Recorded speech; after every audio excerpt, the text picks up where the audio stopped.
je vois les hauts potentiels comme un modèle qui peut nous aider à évoluer, à franchir la prochaine étape pour aller vers un monde libre.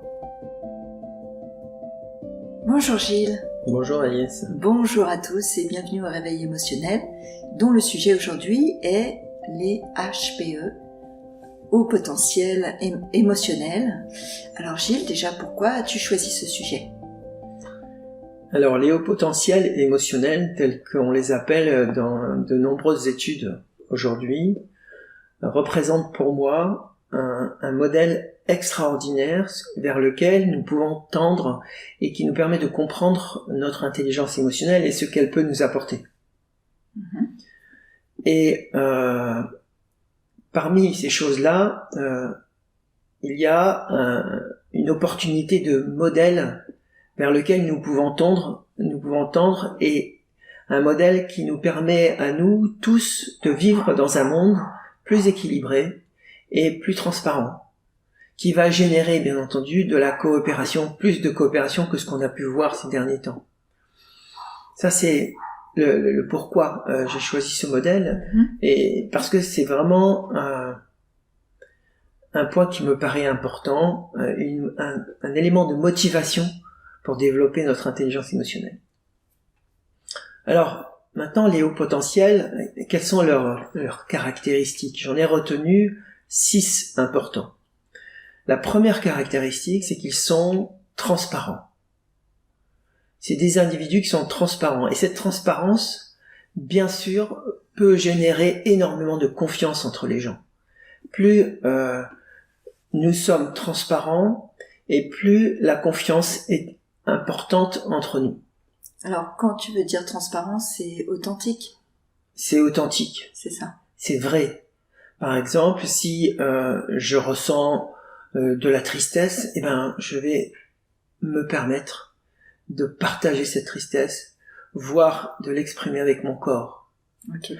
Si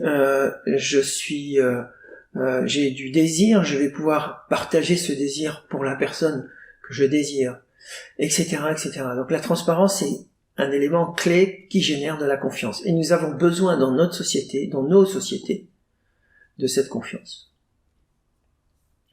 Deuxième caractéristique, c'est une personne, le haut potentiel est une personne qui aime aider les autres et qui aide les autres.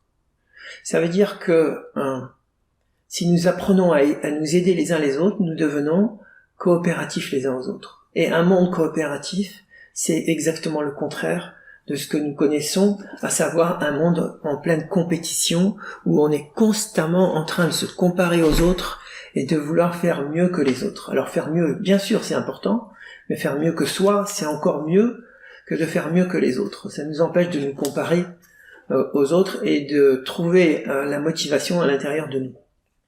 Alors quand je dis motivation, bien sûr, c'est la troisième caractéristique des hauts potentiels émotionnels. Et la motivation, ça veut dire être à l'aise avec son désir. Si j'ai identifié ce que je désire vivre dans ma vie, par exemple, si je connais ma mission de vie, ce vers quoi j'ai envie de tendre, eh ben, je ne m'ennuierai jamais dans ma vie. Et combien de personnes aujourd'hui s'ennuient ? Donc il y a vraiment une opportunité à saisir à travers ces études sur les hauts potentiels émotionnels et en même temps à comprendre l'importance de notre intelligence émotionnelle, que nous avons tous, je précise. La quatrième caractéristique, c'est l'ouverture d'esprit. Alors aujourd'hui, évidemment, nous avons vu à quel point il est difficile de garder cette ouverture d'esprit quand on a peur. On a tendance à se refermer sur soi-même, et donc la meilleure manière d'agir par rapport à une personne qui est différente ou qui pense différemment, c'est de s'enrichir de sa pensée. C'est de s'enrichir de son point de vue. Et du coup, la relation devient constructive. Ça, c'est la quatrième caractéristique des hauts potentiels. La cinquième, qui n'est pas des moindres, c'est le leadership. Ce sont des personnes qui prennent des initiatives. Et qui donc sont en quelque sorte des modèles qui vont inspirer les autres. Et nous avons tous besoin d'inspirer les autres. Alors peut-être que tu es leader dans ta branche, peut-être que il y a beaucoup de leaders qui s'ignorent, mais le leadership, c'est pas juste un niveau hiérarchique ou un poste, c'est une caractéristique de la personne. Et enfin, le dernier aspect de haut potentiel, c'est des personnes qui se sentent différentes des autres, qui sortent du cadre, qui questionnent le cadre. Donc ils ont une capacité à remettre en question les choses. Et ça, aujourd'hui, nous avons besoin, sur notre planète, de personnes qui sont capables de sortir de nos cadres de référence, d'exprimer leur unicité.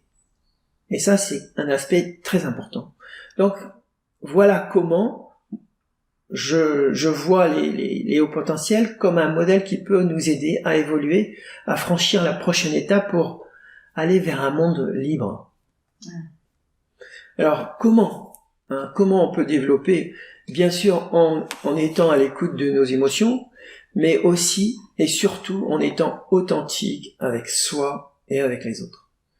S'il y a une chose à retenir, c'est vraiment d'être vrai avec soi, d'abord, avant d'être vrai avec les autres. Et rien que cette caractéristique, croyez-moi, c'est quelque chose qui peut changer le monde. Merci. Merci Gilles.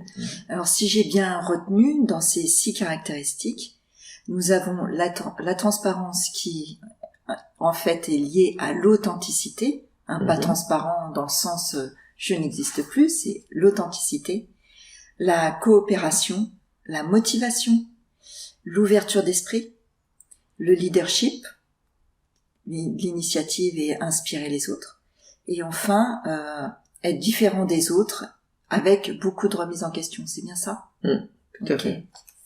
Merci Gilles. Alors si vous vous reconnaissez dans ces caractéristiques, n'hésitez pas à laisser un commentaire en bas de la vidéo et partager votre point de vue. On se retrouve la semaine prochaine.